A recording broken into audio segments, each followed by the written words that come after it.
Arif, pada pertemuan ini kita akan membahas tentang bahasa Inggris, yaitu present future tense. Jangan lupa subscribe, like, share, dan komen untuk mendukung kegiatan daripada bimbingan belajar Arif untuk tetap online di dalam kegiatan belajar. Di sini ada bentuk nominal he, she, it, they, you, plus will, plus be, plus complement. Jika I subjeknya atau we, maka will atau shall plus be plus complement. Ini bentuk nominal. Nah, ketika bentuk verbal, kata kerja itu he, she, it, they, you plus will plus verbs one plus object or adverb. I atau we plus will or shall plus verb one plus object or adverb.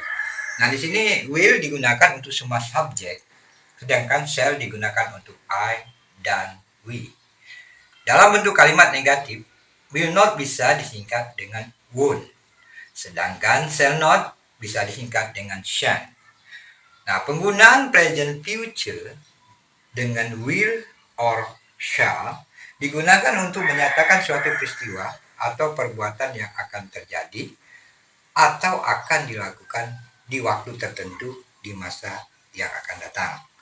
Untuk tujuan ini, seringkali digunakan keterangan waktu seperti tomorrow, tonight, soon, later, next, immediately, someday, in the future. Example atau contoh, our uncle will visit us next Sunday. Paman kami akan mengunjungi kami hari minggu depan. Berarti sudah punya rencana kegiatan di minggu depan, ya. Kemudian sini, he will not come to the meeting tonight.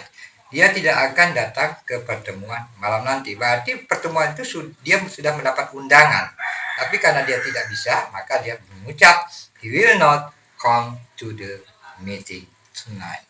Nah, diduga untuk menyatakan suatu peristiwa yang diharapkan, diduga, dikhawatirkan pembicaraan akan terjadi, dan penggunaan ini seringkali menggunakan kata-kata sure, afraid, worry, believe, hope, expect, fear, suppose. Example, contoh, I am sure Billy will call us soon. Saya yakin Billy akan segera menelpon kita sekarang. Saya ulangi lagi, I am sure Billy will call us soon. Kemudian di bawahnya, she hopes that they will finish their work tomorrow. Dia berharap bahwa mereka akan menyelesaikan pekerjaan mereka besok. Berarti ada satu harapan di sini bahwa dia akan menyelesaikan suatu pekerjaannya di besok hari, ya. She hopes that they will finish their work tomorrow.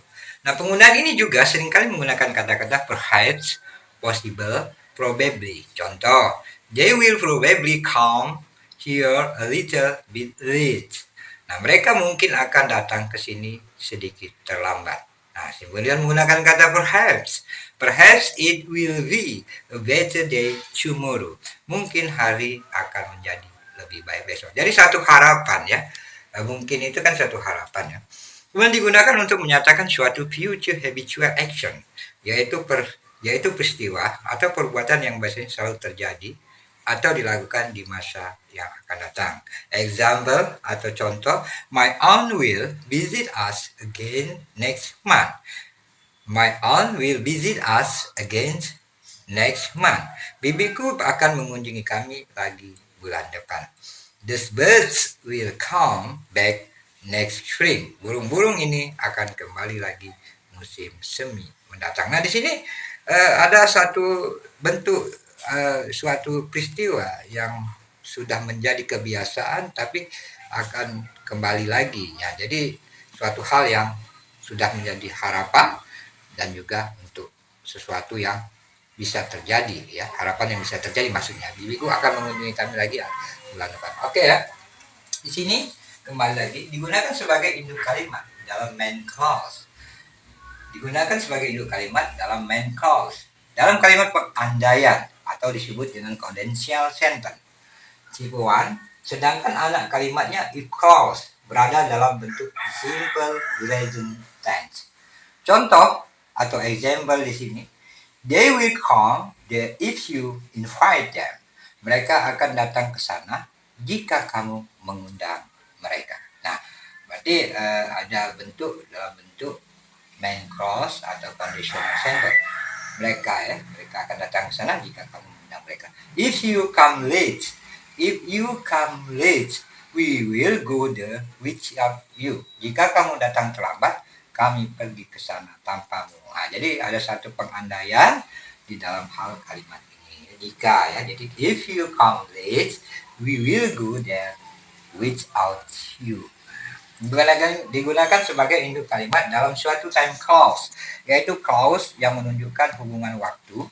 Kata keterangan waktu yang sering digunakan dalam time clause antara lain adalah when, as soon as, atau after, atau before. Contoh atau example, we will go there when it stops raining. Kami akan pergi ke sana ketika hujan berhenti. Berarti sudah ada harapan dan cita-cita untuk yang kedepannya dia akan pergi ya. After the class ends, we will play basketball. Setelah kelas selesai, kami akan bermain bola basket. Nah, jadi ada satu bentuk di sini sebagai time clause, yaitu clause yang menunjukkan hubungan dengan waktu. Ya, jadi kata keterangan waktu yang sering digunakan ini tetap seperti yang ada di sini. Oke, lanjut ke sini.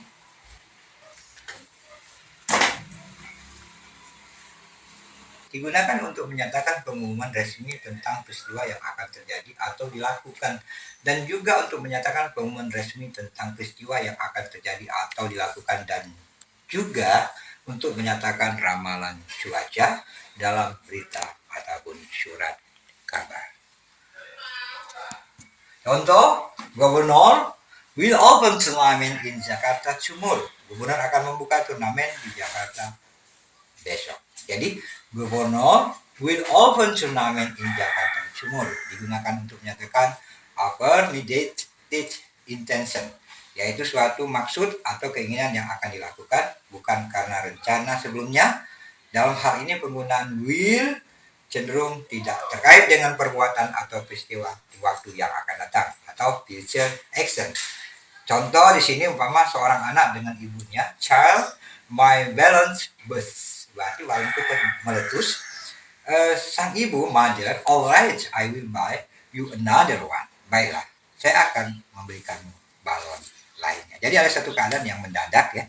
Dan di sini disebutkan untuk sebagai affirmative intention ya. Jadi dalam arti kata cenderung ya terkait dengan perbuatan atau peristiwa di waktu yang akan datang. Nah, jadi silakan di cover dulu. Bisa di cover ulang ya untuk supaya lebih memahami tentang present, future, dan waktu yang akan datang. Dalam bahasa Inggris ini tentu ada waktu yang akan datang, waktu sekarang, dan waktu yang telah berlalu. Tapi kita sekarang bicara tentang present, future, dan adalah waktu yang akan datang.